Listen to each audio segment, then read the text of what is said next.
Palnadu district police ఇక్కడ నరసరావుపేటలో ఒక route March చేయడం జరిగింది. దాని తర్వాత పోలీస్కి బ్రీఫ్ కూడా చేయడం జరిగింది. ఇప్పుడు Palnadu district the actually image కొంచెం ఖరాబ్ ఉంది. బికాజ్ మీ అందరికీ తెలుసు recently election polling day and polling తర్వాత పల్నాడు డిస్ట్రిక్ట్లో పర్టికులర్లీ నరసరావుపేట్, మాచర్ల ఇట్లాంటి ప్లేసెస్లో చాలా పెద్ద పెద్ద ఇన్సిడెంట్స్ జరిగినాయి. చాలా లా అండ్ ఆర్డర్ బ్రేక్ డౌన్ అయింది. అప్పుడు దానికి ఎలక్షన్ కమిషన్ కూడా చాలా సీరియస్గా తీసుకోవడం జరిగింది. అండ్ దాని తర్వాత చాలా యాక్షన్స్ కూడా తీసుకోవడం జరిగింది. సో అది ఒక పెద్ద పరిస్థితి లాగా డెవలప్ అయింది. అండ్ ఇప్పుడు మన కొత్త టీం ఇప్పుడు వచ్చింది ఇక్కడ.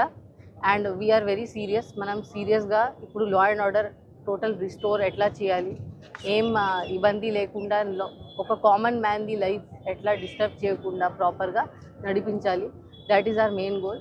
4th నాడు కౌంటింగ్ ఉంది. జనరల్ ఎలక్షన్స్ 2024ది ఆల్ ఇండియా కౌంటింగ్ జరుగుతుంది. ఆ కౌంటింగ్ పీస్ఫుల్గా జరగాలి.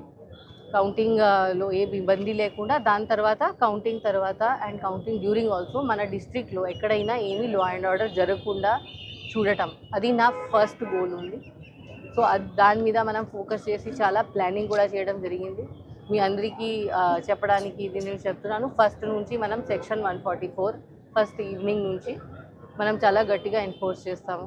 అప్పుడు ఎట్లాంటి వైలేషన్ మనం యాక్సెప్ట్ చేయము. పర్టికులర్లీ ఈ Narasaraopet town and all town ఏరియాస్లో నా రిక్వెస్ట్ ఉంది అందరితో, మీరు కోఆపరేట్ చేయండి. ఇది అందరి సేఫ్టీ కోసమే ఉంది.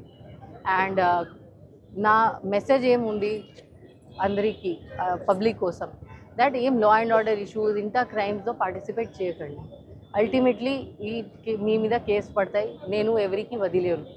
వాళ్ళు ఎవరైనా ఉంటే, ఏ పార్టీ ఉండొచ్చు, ఏ క్యాస్ట్ ఉండొచ్చు, ఏ కమ్యూనిటీ ఉండొచ్చు, I don't care about it.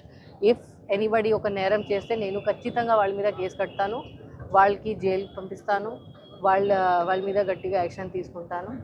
And అప్పుడు క్రిమినల్ రికార్డ్ ఒకసారి డెవలప్ అయితే చాలా ఇబ్బంది ఉంటుంది. అందరి దగ్గర అది కెపాసిటీ ఉండదు క్వాష్ కోసం ఫైల్ చేయడానికి, యాంటిసిపేటరీ బెయిల్ కోసం ఫైల్ చేయడానికి. అల్టిమేట్లీ మీరు ఇన్వాల్వ్ అయితే ఒక కేసులో మీ జీవనం నాశనం లాగానే అవుతుంది. ఒకసారి ఇట్లాంటి కేసెస్, పొలిటికల్ రైటింగ్ కేసెస్లో మనం ఈవెన్ సింగిల్ కేసులో కూడా రౌడీ షీట్ ఓపెన్ చేయొచ్చు. సో రౌడీ షీట్ ఓపెన్ చేస్తే మీరు ఒక రౌడీ అవుతారు. అది మీ కోసం, మీ ఫ్యామిలీ కోసం చాలా ఇబ్బందికరమైన ఉంటుంది. అప్పుడు రౌడీ షీట్ ఒకసారి ఓపెన్ అయిన తర్వాత ఎట్లా జరుగుతుంది మీ అందరికీ తెలుసు. ఒకసారి క్రైమ్లో ఇన్వాల్వ్ అయిన తర్వాత ఎట్లా జరుగుతుంది మీకు తెలుసు. ఎక్కడ ఫర్దర్ స్టడీస్ కోసం వెళ్ళాలి, అది కూడా మీకు స్కోప్ రాదు, ఎవరు వీసా రాదు, ఎవరు ఫారెన్ కంట్రీ వెళ్ళాలంటే అప్పుడు చుట్టుపక్కల తిరగాలి ఆ కేసు ఫినిష్ అయిన వరకు. దాని తర్వాత ఎక్కడ జాబ్ వెరిఫికేషన్లో కూడా ఇట్లాంటి ఇష్యూస్ వస్తాయి. అప్పుడు ప్రతిసారి ఎవరు ఒక పర్సన్ ఎవరు క్రైమ్లో ఇన్వాల్వ్ అయిన పర్సన్కి ఎవరు జాబ్ ఇవ్వరు, నేను కూడా జాబ్ ఇవ్వరు. సో అట్లాంటి పరిస్థితి వస్తుంది. ఇప్పుడు మనం ఆల్రెడీ నేను చెప్పాను 1200 పర్సన్స్కి అరెస్ట్ చేయడం జరిగింది. For more videos like this, subscribe Big TV channel.